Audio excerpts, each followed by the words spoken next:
Magandang buhay mga Kanokes! Ito po ay si Yuan Heredera ng Yuan Backyard. So, ang content po natin ngayon mga Kanokes ay tungkol sa pag-acquired ko ng trio kay Sir Rylen Bendijo ng Rugby Game Farm sa La Union. So, mga Kanokes, yung na-acquired ko na trio ay isang 5K sweater nga stag, isang Gilmore hats na pullet, at saka isang Dungray roundhead na pullet.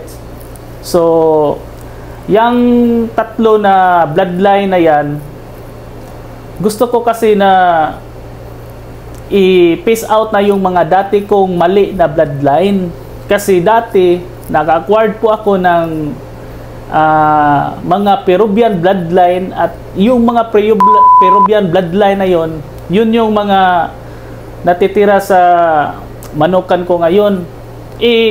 Yung mga Peruvian bloodline, ang lalaki, tapos ang hirap po nilang iulot. So, kaya napag-isip-isip ko sa kapapanood ko po ng YouTube, may mga YouTuber tayo na mga nagblog tungkol sa manok. Mostly yung mga advice nila, sabi nila na dapat daw magsimula ng tama kasi yung mga patoka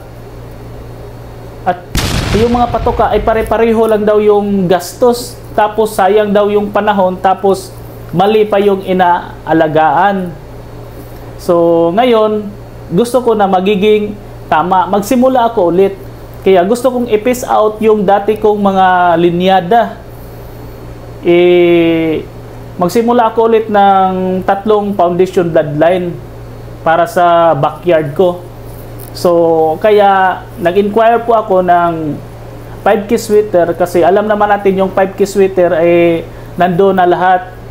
Angat sarado, yung brainy, umiilag, at saka yung gymnast. And then, kumuha rin ako ng isang Gilmore hats kasi yung pullet Gilmore hats, kasi yung Gilmore hats naman nandoon yung tapang niya, ground fighter, at saka yung tibay. So kaya kailangan ko rin yun, at saka isang Dungray roundhead.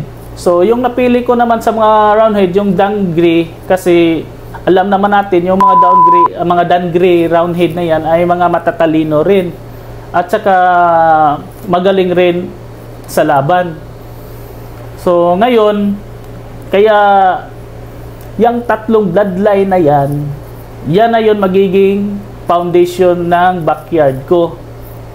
So mga Kanokes, panoorin po natin ang mga na-acquired ko na bloodline galing kay Sir Rylen Bendijo ng La Union, Rugby TV, at saka Rugby Game Farm. So, watch out! Tingnan po natin!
classmate Yuan Heredera, Ligban, wingban number 93.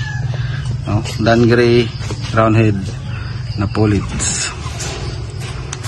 To classmate Yuan Heredera ng Isabelete, wingban number 94, Gilmore.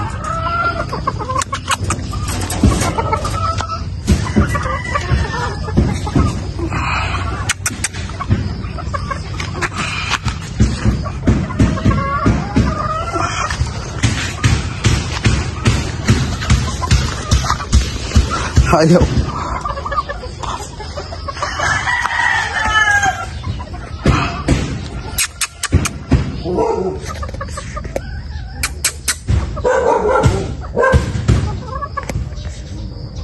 To classmate Yuan Heredera, no, Isabelete, to meet Ligba number 92.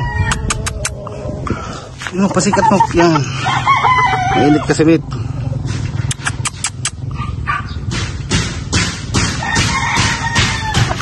No.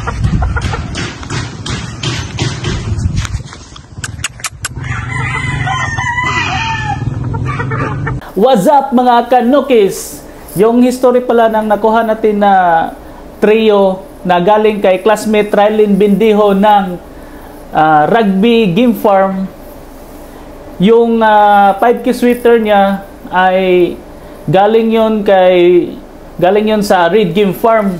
Tapos yung Gilmore hats niya at saka Dangri Roundhead ay galing yun sa GGE South Star Game Farm sa Davao. So, mga kanukis, isang lambing naman dyan. Please subscribe, like, and share to our channel. Was it out? Okay.